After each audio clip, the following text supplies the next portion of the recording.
تعالى والذين آمنوا بالله ورسله أولئك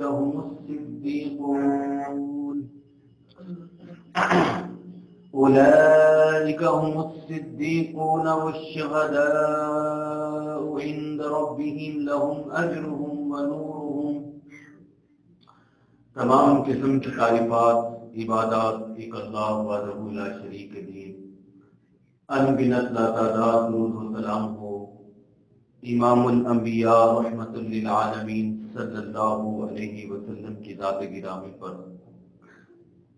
عزیزان گرامی، پیارے نبی صلی اللہ علیہ وسلم کے اصحاب میں سیدنا امیر المؤمنین عمر فاروق رضی اللہ تعالی عنہ کی حیات مبارکہ کے چند روشن اور سنہری واقعات بیان کیے جائیں گے. پیارے نبی صلی اللہ علیہ وسلم کے یہ جو ساتھی تھے، ان کے بارے میں اللہ رب العزت نے بھی فرمایا والذین آمنوا باللہ ورسلہ، وہ لوگ جو اللہ اور اس کے رسول پر ایمان لاتے ہیں، اولئک هم الصدیقون، یہ لوگ سچ بولنے والے ہیں، والشہداء عند ربہم، یہی لوگ شہید ہیں، یہی لوگ صدیق ہیں. لہم اجرہم ونورہم، اللہ کے ہاں ان کا بہت بڑا مقام ہے، ان کا بہت بڑا اجر ہے.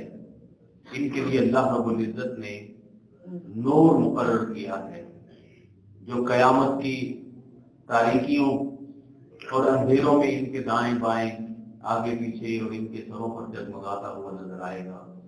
یہ مینارہ نور ہے، یہ مشعل ہدایت ہے. ان سے رہتی دنیا تک آنے والے لوگ ہدایت اور رہنمائی حاصل کر سکتے ہیں. یہ بھی رسول اللہ صلی اللہ علیہ وسلم نے فرمایا تھا کہ تم میری سنت کو لازم پکڑو، علیکم بسنتی و سنت الخلفاء الراشدین المہدیین، تم میری سنت اور میرے خلفاء راشدین ہدایت یافتہ سنت، ان کی سنت کو لازم پکڑو. پیارے نبی صلی اللہ علیہ وسلم نے حضرت عمر کے بارے میں فرمایا تھا کہ اللہ رب العزت نے ان کی زبان اور ان کے دل پر حق جاری کر دیا ہے. آپ نے فرمایا کہ اگر میرے بعد کوئی نبی ہوتا لکان عمر، تو وہ عمر ہوتے. اتنے عظیم شخصیت کے مالک تھے. آپ نے 10 صحابہ کو اپنی زندگی میں ہی جنتی ہونے کا ان کا نام اور ان کا منصب بیان کر دیا تھا. ان میں ایک عمر فاروق رضی اللہ تعالی عنہ بھی تھے. پیارے نبی صلی اللہ علیہ وسلم نے دعا بھی فرمائی تھی کہ اے اللہ دین اسلام کو عزت دے، قوت دے عمر فاروق رضی اللہ تعالی عنہ کے ذریعے. ان کے دور حکومت کے اندر، ان کی دور خلافت کے اندر اسلامی سلطنت جو مکہ اور مدینہ تک تھی، وہ پھیلتی پھیلتی وسیع ہوتی ہوتی 22 لاکھ مربع میل تک پہنچ گئی تھی. پاکستان جیسے بڑے ملک اگر 10-15 ملک بن جائیں تو جتنا علاقہ ہوگا وہ ایک سلطنت تھی جس کے یہ خلیفہ عمر فاروق رضی اللہ تعالیٰ. انتہائی دولت اور انتہائی طاقت اور قوت کے باوجود، جن پر دنیا کے مال و دولت نے کوئی اثر نہیں کیا، جن کو دنیا کی محبت چھو تک نہیں گزری، ایسے اگر آپ نے سیرت میں تاریخ میں کوئی حاکم دیکھنا ہو تو آپ دیکھیں گے کہ یہ عمر فاروق رضی اللہ تعالیٰ عنہ تھے.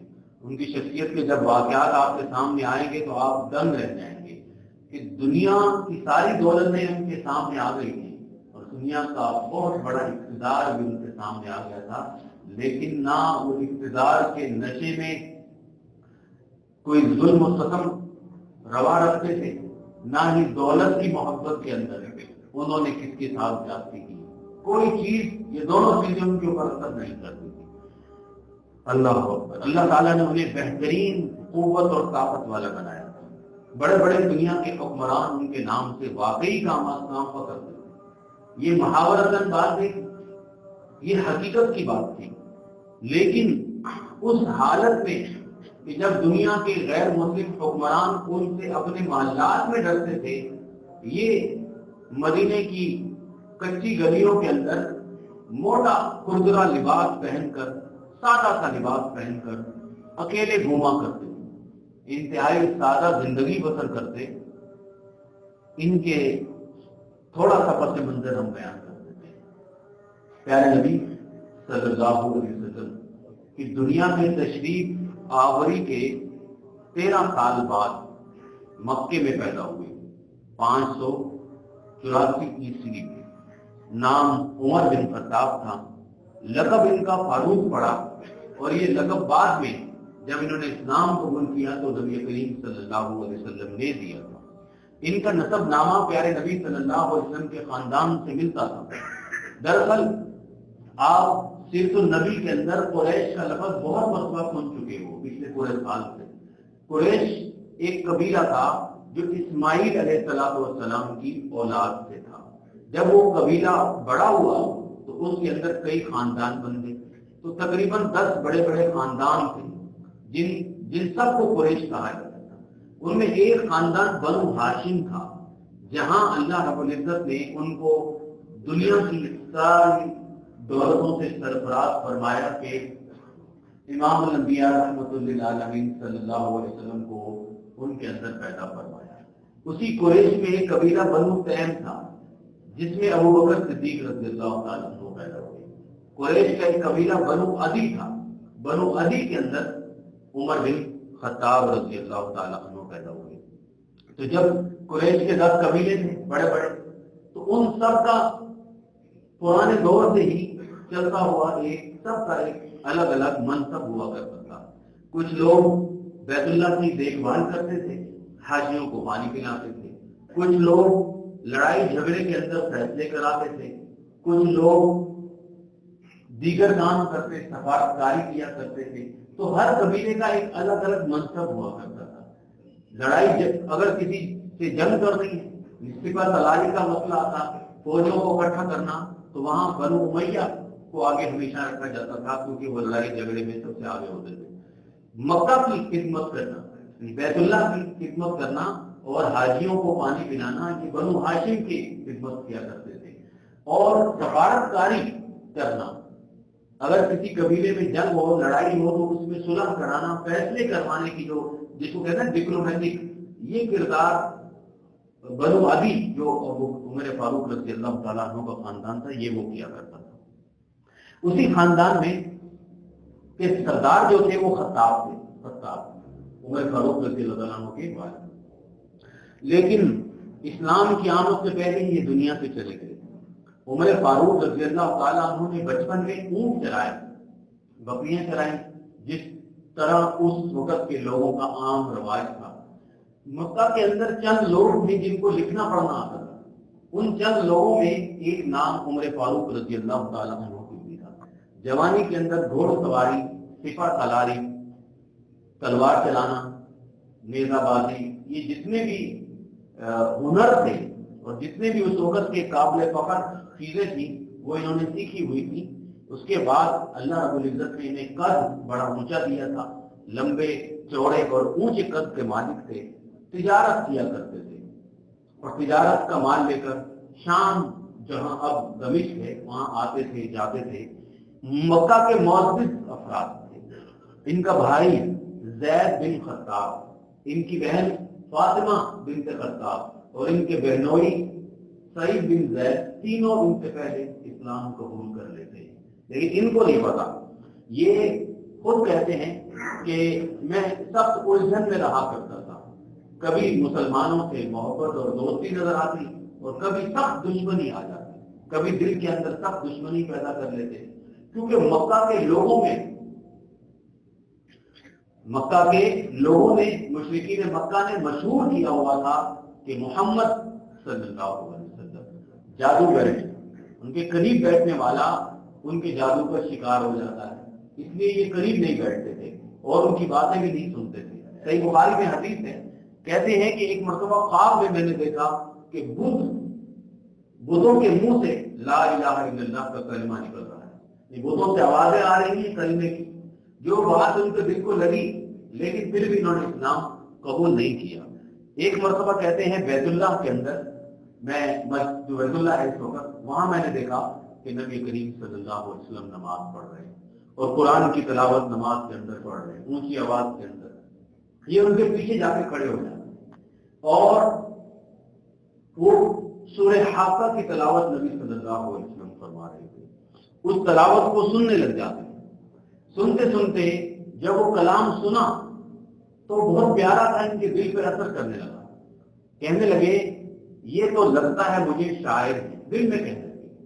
اتفاق سے نبی کریم صلی اللہ علیہ وسلم جو قرآن کی آیتیں پڑھ رہے تھے اس کے الفاظ بھی کچھ اسی طرح تھے کہ اِنَّهُ لَقَوْلُ رَسُولٍ كَرِيمٍ وَمَا هُوَ بِقَوْلِ شَاعِرٍ قَلِيلًا مَا تُؤْمِنُونَ، یہ اللہ کے معزز پاکیزہ باعزت رسول کا کلام ہے، یہ کسی شاعر کا کلام نہیں ہے۔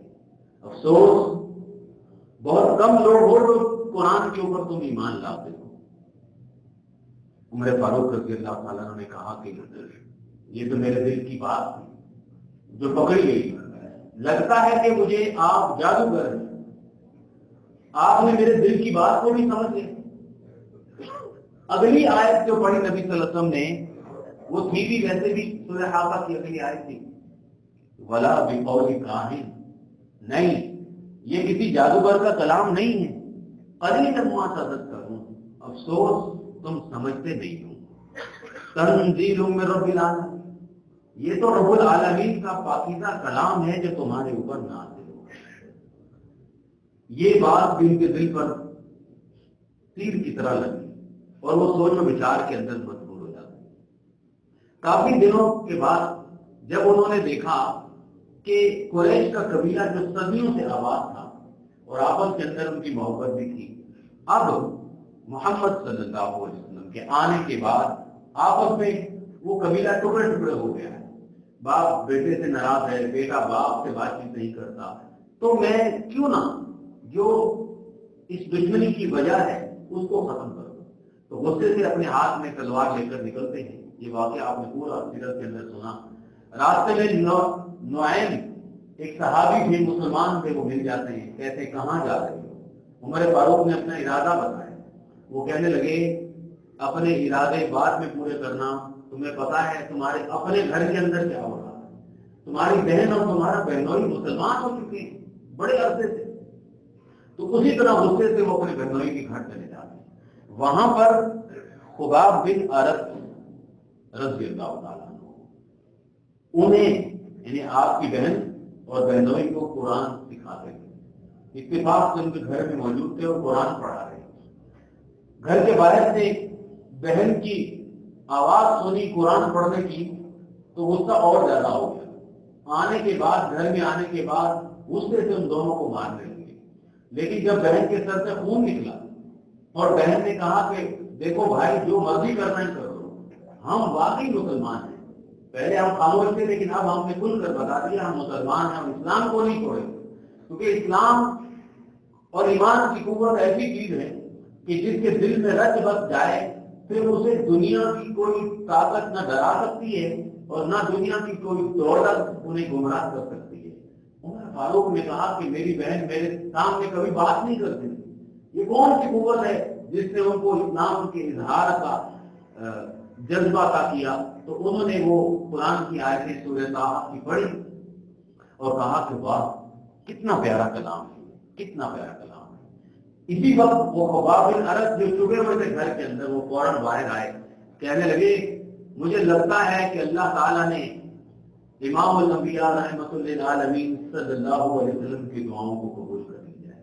ابھی کل ہی تو پیارے نبی دعا فرما رہے تھے کہ اللہ مکے کے دو معزز آدمی عمر بن ہشام اور عمر بن خطاب، اللہ ان دونوں میں تجھے جو اچھا لگتا ہے اسے ہدایت عطا فرما۔ تو مجھے لگتا ہے کہ اللہ رب العزت کو تم پسند ہو، اسی لیے اللہ رب العزت نے ہدایت کا پودا تمہارے دل کے اندر جاگزی کر دیا۔ تمہارے بارے میں نبی صلی اللہ علیہ وسلم دعائیں مانگ رہے تھے، عمر فاروق فوراً اسی کیفیت کے اندر پیارے نبی صلی اللہ علیہ وسلم کی خدمت میں آتے ہیں اور اسلام قبول کر لیتے ہیں۔ آپ سوچیں کہ ہم سب لوگ جتنے بھی ہیں اور جتنے بھی صحابہ تھے یہ سب کے سب مرید رسول تھے، یہ نبی صلی اللہ علیہ وسلم کی چاہت اور محبت میں آیا کرتے تھے، لیکن عمر فاروق ایسی شخصیت ہیں جو مراد رسول ہیں، جنہیں خود نبی صلی اللہ علیہ وسلم نے اللہ سے مانگا تو کچھ کوالٹیاں کچھ چیزیں ان کے اندر تھیں اور وہ چیزیں بعد میں نظر آئیں۔ یہاں پر ہمیں تھوڑا سا ایک اور بات سوچنے کی ہے، وہ یہ کہ جب اسلام شروع میں چند لوگ مسلمان تھے تو اس وقت کیا کیفیت تھی کہ لوگ جو قرآن پڑھنے والے تھے وہ گھروں کے اندر جا جا کر چوری چوری قرآن پڑھایا کرتے تھے۔ پیارے نبی صلی اللہ علیہ وسلم نے فرمایا الاسلام بدا غریباً، جب اسلام شروع ہوا تھا تو اجنبی تھا، چند لوگ تھے اس کے ماننے والے، باقی سب ان کو اسلام کو پسند نہیں کرتے تھے، ماننے والے بھی نہیں تھے۔ اسلام قبول کرنے والے اور قرآن پڑھنے والے معاشرے میں اجنبی تھے، چند لوگ تھے، ایسے پرائے لگتے تھے، اپنے تو لگتے نہیں تھے، لیکن قیامت کے قریب وَسَيَعُودُ قَرِيبًا، ایک وقت آئے گا قیامت کا قریب یہ اسلام دوبارہ اجنبی ہوتا چلا جائے گا، قرآن پڑھنے اور پڑھانے والے اجنبی ہوتے چلے جائیں گے، اپنے معاشرے سے کٹے ہوئے ہوں گے، بہت کم ہوتے چلے جائیں گے۔ اگر دوسری طرف لاکھوں لوگ جائیں گے تو اس قرآن پڑھنے اور پڑھانے کی طرف 2 3 4 بہت چند لوگ ہوں گے جو پڑھا کریں گے۔ ایسے بھی حالات آ سکتے ہیں اور ہماری زندگی میں اللہ کرے وہ نہ آئیں، ہم یوں قرآن کھلے عام پڑھتے اور پڑھاتے رہے، آئندہ دور کے اندر ایسے حالات آ سکتے ہیں، بعض ملکوں میں آ چکے ہیں اور آ رہے ہیں۔ آپ کے قریب ہندوستان کے 25 کروڑ مسلمان کس کیفیت سے گزر رہے ہیں، کس حالات سے گزر رہے ہیں۔ میں سمجھتا تھا کہ فلموں نے ان کے اوپر اتنا اثر کر دیا ہوگا کہ وہ بیچارے ابھی نیم مسلمان ہوں گے، نہیں۔ کل مجھے ایک یونیورسٹی کی مسلمان بچیوں کی جو نعرہ سنا وہ یہ تھا کہ تیرا میرا رشتہ کیا لا الہ الا اللہ۔ تو میں نے کہا کہ دیکھو لا الہ الا اللہ کا پودا ان کے دلوں میں ابھی بھی یاد ہوتی ہے۔ جب مسلمانوں کو مار پڑتی ہے تو انہیں یاد آتا ہے کہ انہیں مار کیوں پڑ رہی ہے، کس وجہ سے مار پڑ رہی ہے، تو وہ بات کیا ہے، قرآن سے محبت، اس سے ناطا جوڑ دو، دنیا اور آخرت کی کامیابیاں آپ کا مقدر بن جائیں گی انشاءاللہ۔ آپ کو اور مجھے، ہم سب کو روز روشن کی طرح یقین ہے کہ ہم نے اللہ کے دربار میں کھڑے ہونا ہے، اللہ رب العزت کے سامنے کھڑے ہونا ہے، اور نبی کریم صلی اللہ علیہ وسلم نے فرمایا کہ یہ قرآن پڑھنے والوں، یاد کرنے والوں کے والدین کے سروں پہ تاج پہنایا جائے گا جن کی چمک دمک یہ سورج چاند ستاروں سے کہیں گنا زیادہ ہوگی۔ آپ کو پتا ہے کہ قرآن پڑھانے اور حفظ کرانے والے ماں باپ کی کتنی محنت لگتی ہے، کتنی جدوجہد لگتی ہے، کتنی دعائیں لگتی ہیں، رزق حلال کھلانا پڑتا ہے بچوں کو، ان کے لیے دعائیں اٹھ کے کرنی پڑتی ہیں، تب جا کر وہ بیچارہ ایک حافظ قرآن بنتا ہے۔ وہ اس معاشرے میں اجنبی ہو سکتا ہے لیکن اللہ کے نزدیک وہ اجنبی نہیں ہے، اللہ کا پیارا اور محبوب ہے۔ دنیا بھی ملتی ہے، آخرت بھی ملتی ہے، کامیابی اور سعادت ملتی ہے اگر وہ ان صحابہ کے نقش قدم کی طرح قرآن سے۔ ایک اور بڑی بات سمجھ میں آئی، عمر فاروق رضی اللہ تعالیٰ عنہ کی ہدایت میں براہ راست سب سے بڑا کریڈٹ کس کا تھا؟ ان کی بہن کا، ان کی بہن کے پردرد اور پرسوز قرآن پڑھنے نے اور ان کی بہن کی جرأت اور بہادری نے عمر فاروق کی زندگی بدل دی، ان کی تقدیر بدل دی، اور عمر فاروق کے اسلام قبول کرنے نے اس امت مسلمہ کے حالات اور ان کی زندگی اور ان کی تقدیر بدل دی۔ آپ دیکھیں گے ابھی کہ مسلمانوں نے پوری دنیا کے اندر کیا کیا چیزیں دی، مسلمانوں نے پوری دنیا کو روشن تعلیم، اعلیٰ اخلاق، اعلیٰ کردار دیا، وہ سب کچھ عمر فاروق رضی اللہ تعالیٰ عنہ کے دور خلافت میں تھا۔ تو ان کو مسلمان کرنے والی ان کی بہن تھی۔ آج ماں باپ، بہنیں، ماں، بیٹیاں بہت بہت زیادہ یہی کہتی رہتی ہیں کہ ہمارا بھائی نماز نہیں پڑھتا۔ ماں باپ کہتے ہیں ہمارے بچے چرس پیتے ہیں، سگریٹ پیتے ہیں، برے کاموں میں لگ جاتے ہیں، بیویاں اپنے شوہروں سے نالاں ہوتی ہیں، لیکن کبھی اس طرح کوشش کی اللہ کے دربار میں اٹھ کے فجر کے وقت دعائیں مانگی کہ اللہ اس کو ہدایت دے دے؟ ایک بیوی اپنے شوہر کو ہدایت میں لا سکتی ہے، اس کے پیچھے جد و جہد کرے گی، اس کو دین کی طرف لا سکتی ہے۔ ایک بہن اپنے بھائی کو دین کی طرف لا سکتی ہے۔ ایک ماں اپنے بچوں کو دین کی طرف کیوں نہیں لا سکتی؟ لا سکتی۔ بس یہ فاطمہ بنت خطاب رضی اللہ تعالیٰ عنہ کے روشن کردار سے تھوڑی سی روشنی لے لیں، تھوڑی سی عبرت اور نصیحت لے لیں۔ اللہ اکبر۔ کیا نبی صلی اللہ علیہ وسلم کے سامنے اسلام قبول کرنے کے بعد عمر فاروق نے کہا اللہ کے رسول صلی اللہ علیہ وسلم کیا ہم حق پر نہیں ہیں؟ آپ نے فرمایا اللہ کی قسم ہم حق پر ہیں۔ عمر فاروق نے کہا کہ جب ہم حق پر ہیں تو ہم دین کو چھپائیں کیوں؟ آج کے بعد کم از کم میں تو اپنے دین کو نہیں چھپاؤں گا، چوری چھپے ہم نماز نہیں پڑھیں گے۔ اس کے بعد اعلانیہ، پہلی مرتبہ اعلانیہ طور پر 6 نبوت کو مکہ کے اندر بیت اللہ میں مسلمانوں نے نماز پڑھی، اعلانیہ سب کے سامنے۔ اب آپ دیکھیں کہ نبی صلی اللہ علیہ وسلم کی دعا جو تھی عمر فاروق کو مانگنے کی، اس کا اثر عمر فاروق رضی اللہ تعالیٰ عنہ نے جب ہجرت کی تب بھی اعلانیہ ہجرت کی۔ ہجرت کے بعد مدینہ میں 40 سال رہے۔ ان 40 سالوں کے حالات آپ کے سامنے میں بیان کر رہا ہوں۔ اللہ اکبر۔ پیارے نبی صلی اللہ علیہ وسلم نے مدینہ میں عتبان بن مالک کو ان کا بھائی بنا دیا۔ جن صحابہ کو خواب میں اذان سنائی دی ان میں ایک عمر فاروق رضی اللہ تعالیٰ عنہ کی تھی۔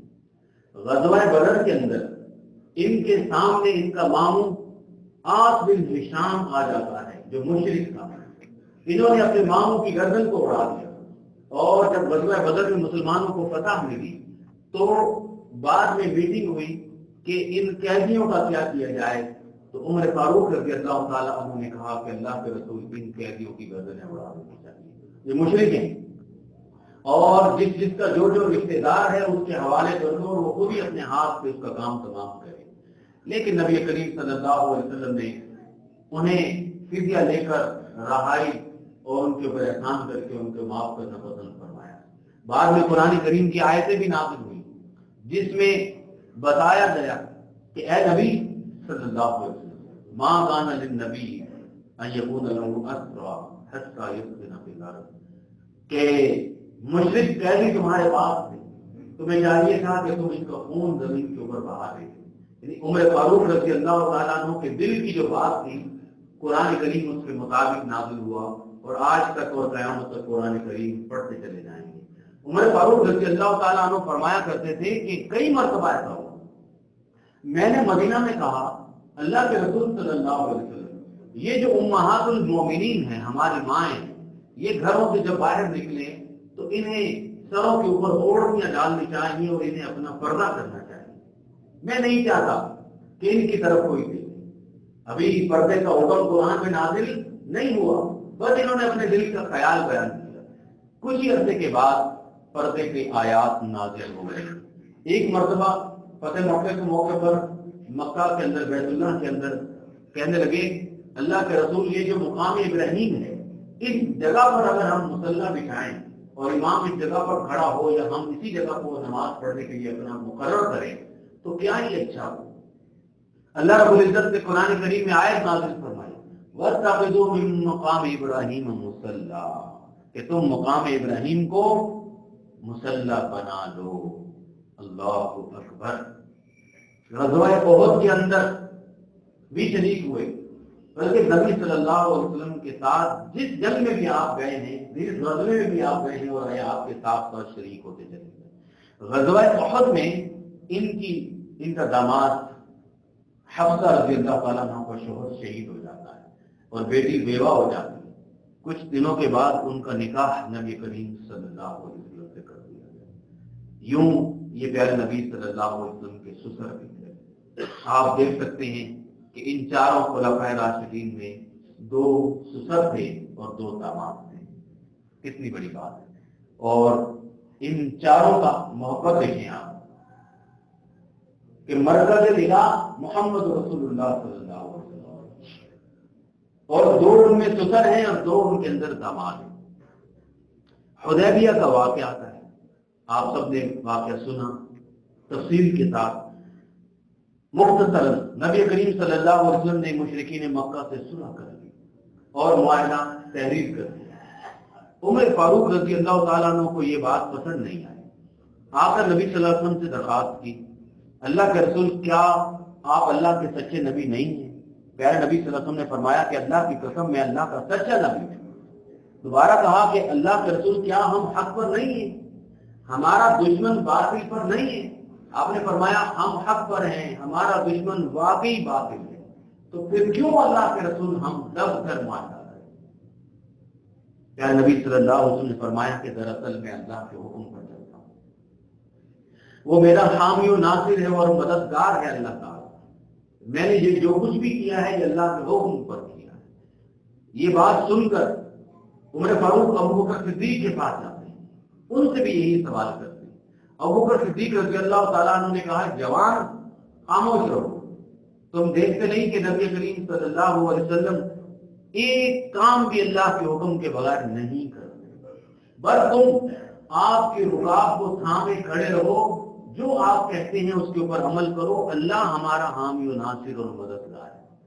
پھر تھوڑے دنوں کے بعد، تھوڑی دیر کے بعد ہی واپسی میں سورہ فتح نازل ہو جاتی ہے، جس میں اللہ رب العزت فرماتے ہیں اِنَّا فَتَحْنَا لَكَ فَتْحًا مُبِينًا، اے نبی صلی اللہ علیہ وسلم ہم نے آپ کو بہت بڑی فتح عطا فرمائی۔ عمر فاروق نے یہ سوالات خلوص سے کیے تھے، لیکن ساری زندگی افسوس کرتے رہے کہ میں نے یہ جا کر سوال کیے تو کیوں کیے۔ توبہ کرتے رہے، استغفار کرتے رہے، صدقہ و زکات دیتے رہے، خیرات کرتے رہے، غلام آزاد کرتے رہے، تو ساری زندگی اسی بات کے اوپر توبہ کرتے رہے کہ آخر میں نے یہ سوال کیے تو کیے کیوں۔ 10 ہجری 8 ہجری 10 رمضان المبارک کو فتح مکہ ہوتی تھی، تب بھی یہ نبی کریم صلی اللہ علیہ وسلم کے ساتھ تھے۔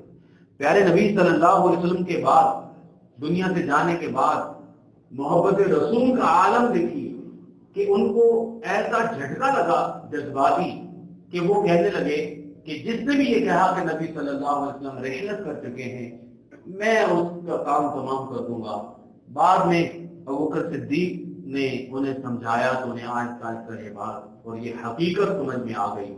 خلافت کے لیے ابوبکر صدیق رضی اللہ تعالیٰ عنہ کا نام انہوں نے ہی پیش کیا تھا۔ ابوبکر صدیق کے دور میں یہ ہمدرد ساتھی، وزیر بھی رہے، مشیر بھی رہے۔ عمر فاروق کے مشورے سے قرآن کو جمع کیا گیا اور یہ کتابی شکل میں ہمارے سامنے آج موجود ہے۔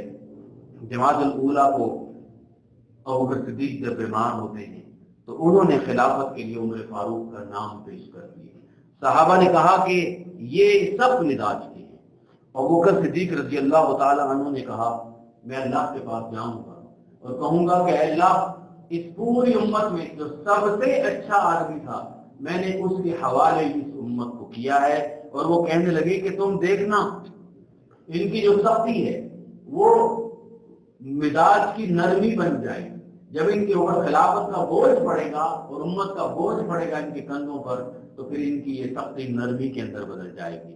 اور حقیقتاً ایسے ہوا کہ جیسے ہی وہ خلیفہ بنتے ہیں تو انہوں نے جو پہلا خطبہ دیا بہت طویل ہے، مختصر الفاظ میں آپ کے سامنے بیان کرتا ہوں کہ لوگوں اس امت کے معاملات کی ذمہ داری میرے کندھوں پر ہے۔ دراصل یہ اللہ کی آزمائش ہے، تمہاری میرے ذریعے اور میری تمہارے ذریعے اللہ کی آزمائش ہے۔ تمہیں معلوم ہونا چاہیے کہ میری سختی اب نرمی میں بدل گئی۔ لیکن پھر تھوڑا آواز کو سخت کرتا رہا، یاد رکھو میرے دشمنوں، اسلام کے دشمنوں کے ساتھ میری سختی اب بھی ویسی کی ویسی ہے۔ میری صرف نرمی جو ہے وہ اہل ایمان کے ساتھ، کمزوروں، یتیموں، بیواؤں اور مجبور لوگوں کے ساتھ میں نرم ہوں، لیکن ان کے ساتھ اگر کوئی زیادتی کرے گا، دشمنی کرے گا، ظلم کرے گا تو ان کے ساتھ میں بڑا سخت ہوں اب بھی، اور میں اس کی یہ رخسار کو میں زمین پر لگا دوں گا۔ یہ ان کا پہلا خطبہ ہے۔ مطلب یہ ہے کہ نرمی ہے لیکن امت کے معاملات میں جو شریف ہیں، جو حکم کے اوپر چلنے والے ہیں، ان کے ساتھ نرمی ہے، اور جو اس عوام کے اوپر اور رعایا کے اوپر زیادتی کریں گے ان کے ساتھ پھر میں لڑوں گا۔ ان کے دور خلافت کے اندر اللہ رب العزت نے عظیم شان فتوحات کا ایک دور شروع کر دیا۔ ان فتوحات میں مصر، شام، عراق، ایران، بصرہ، یہ مکران تک، اور پھر اس کے بعد اسرائیل، فلسطین، سارے علاقے فتح ہو گئے۔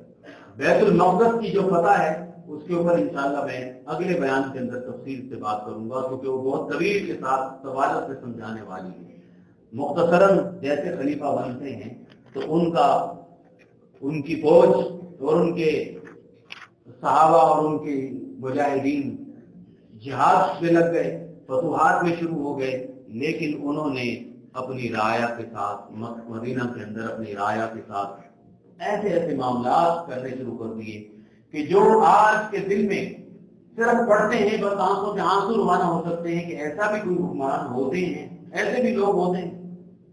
رعایا کے ساتھ محبت کا یہ عالم تھا کہ رات بھر سڑکوں پہ رہتے تھے کہ کوئی پریشان تو نہیں، غریبوں، مسکینوں، بیواؤں کی خود مدد کیا کرتے تھے، لاوارثوں کا سہارا بن جایا کرتے تھے۔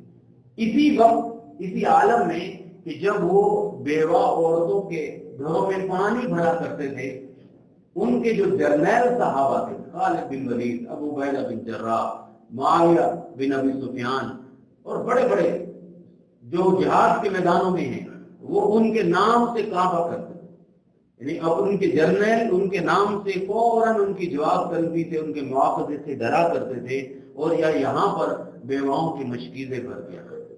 وہ ایک انگریز رائٹر نے لکھا کہ وہ ایک ایسا ڈائمنڈ تھے جس کو جس طرف سے بھی دیکھا جائے تو وہ سنہرا اور چمکدار نظر آتا ہے۔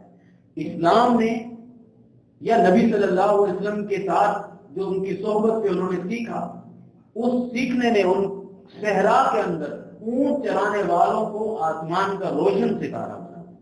انہوں نے اعلیٰ اقدار، اعلیٰ اخلاق، روشن مثالوں کے ذریعے ایسے کارنامے انجام دیے کہ مسلمان تو تعریف کرتے ہیں، لیکن غیر مسلم ہسٹورین کو اگر آپ پڑھیں تو وہ سارے کے سارے عمر فاروق رضی اللہ تعالیٰ عنہ کی تعریفوں کے اندر ایسی باتیں لکھتے ہیں جو حیران ہوتے ہیں۔ مختصراً ایک چھوٹا سا واقعہ، پاکستان کے چیف جسٹس گزرے ہیں افتخار چیمہ پہلے، انہوں نے اپنی کتاب میں لکھا کہ جب وہ بچپن میں پڑھا کرتے تھے لندن کے اندر، تو لندن میں 100 سال کا ایک بڑا وکیل تھا، بیرسٹر تھا، ان کی ہم خدمت میں جاتے اور اس سے قانون کی باتیں سیکھتے۔ اس نے یہ بتایا کہ دراصل جب یہ جنگ عظیم دوم ہوتی ہے اور چرچل برطانیہ کا پرائم منسٹر بنتا ہے، تو میں نے چرچل کا سیکرٹری تھا، وہ بتنا ہے کہ میں نے کہا چرچل کو کہ اگر آپ برطانیہ کو ایک فلاحی مملکت بنانا چاہتے ہو کہ پوری دنیا تمہارا نام لے اور تم سے سیکھے، اور برطانیہ کی ترقی کرنا چاہتے ہو تو ایک کام تم کرو۔ کیا کام کرو؟ انہوں نے کہا کہ تم برطانیہ کے اندر سوشل ویلفیئر اسٹیٹ ڈکلیئر کر دو کہ حکومت عوام کے ہر معاملات کی ذمہ دار ہے۔ اگر کوئی بے روزگار ہے تو آپ کی گورنمنٹ سے مہینے کی کوئی بھی جو ایک رقم ہوتی ہے تنخواہ وہ دے دیں۔ اگر کوئی بچہ ہے اور اس کو گھر میں کوئی کھانے پلانے والا نہیں ہے تو اس بچے کا بھی الاؤنس گورنمنٹ مقرر کر دے۔ آپ دیکھنا کہ کوئی جب بے روزگار نہیں ہوگا تو چوری چکاری نہیں ہوگی، لوٹ مار نہیں ہوگی، کچھ بھی نہیں ہوگا، آپ ترقی کی چارہ پہ سفر شروع کر دو۔ پھر اس نے کہا کہ تم مجھے بتاؤ میں نے یہ بات کہاں سے لی جو برطانیہ نے نافذ کی۔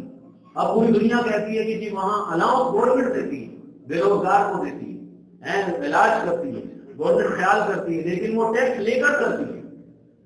تو اس شخص نے بتایا کہ میں نے سیرت عمر سے پڑھا تھا، عمر فاروق رضی اللہ تعالیٰ عنہ نے اپنے دور کے اندر مدینہ کو، ریاست مدینہ کو سوشل ویلفیئر اسٹیٹ ڈکلیئر کر دیا، تو پوری مملکت اسلامیہ کو 22 لاکھ مربع میل کہ اگر کوئی لاوارث ہے، بیوہ ہے، تو اس کو ماہانہ کچھ بھی آپ کہیں الاؤنس بیت المال دے گا، بچہ ہے اس کو الاؤنس بیت المال دے گا، اگر اسے کوئی خیال کرنے والا نہیں، دودھ پلانے والا نہیں تو دودھ بھی بیت المال پلائے گا، کوئی بچہ بھوکا رہے تو کیسے رہے۔ ایک ایک چیز کو آپ دیکھیں گے اور حیران ہوتے چلے جائیں گے کہ یہ ان لوگوں نے کیا، 1400 سال پہلے کیا، جس کے اوپر آج بھی مسلمان ملکوں کے اندر لوگ بھٹک رہے ہیں کہ ہم کیا کریں ہم کیا کریں ہم کیا کریں. انہوں نے بیت المال کو قائم کر کے دکھایا.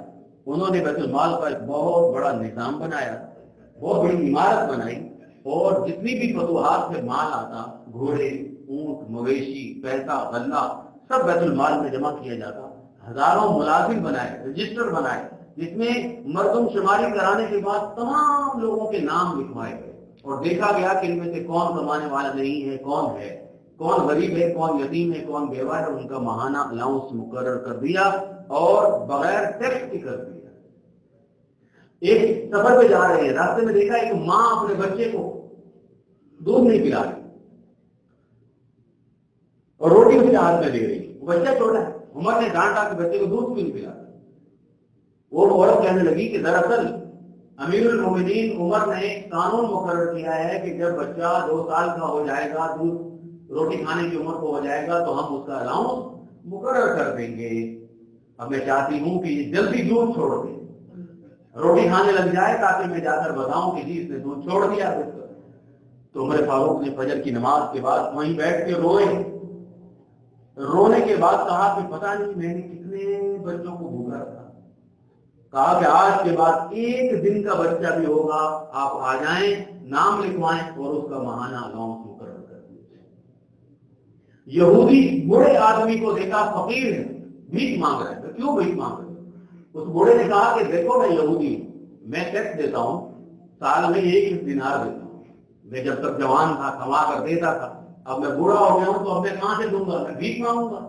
عمر فاروق نے قانون مقرر کیا کہ نہیں, مسلمان ہو یا یہودی ہو یا ہندو ہو, جب ہم نے ان کی جوانی میں ان سے کمایا تو اب ان کے بڑھاپے میں ان کا ٹیکس معاف, ان کو اب گورنمنٹ الاؤنس دے گی. تو یہ سوچ جو ہے, آپ آگے دیکھیں گے کہ پھر بیت المقدس فتح ہوا اور کیا کیا حالات بدلے, دنیا کیسے مسلمان ہوئی. یہ جو اربوں کی تعداد میں مسلمان نظر آتے ہیں دین اسلام کی طرف گامزن ہوئے, اسی روشن مثالوں کی طرح سے ہوئے. ان سے ہم بھی کچھ بہت چیزیں سیکھ سکتے ہیں. آگے ہم ان کی سنتوں سے, ان کی روشن مثالوں سے ہم اپنی زندگی کو سنوار سکتے ہیں. اللہ تعالیٰ سے دعا ہے کہ اللہ رب العزت ہمیں سمجھنے کی توفیق عطا فرمائے. اللہ رب العزت ہمیں ان سنہری واقعات سے اپنی زندگیوں کو بدلنے کی توفیق عطا فرمائے. اللہ رب العزت ہمارے حکمرانوں اور ہمارے اصحاب اقتدار کو بھی ان کی روشن مثالوں سے اپنی زندگیاں سنوارنے اور مسلمان رعایا کی زندگیوں کو بدلنے کی توفیق عطا فرمائے. وآخر دعوانا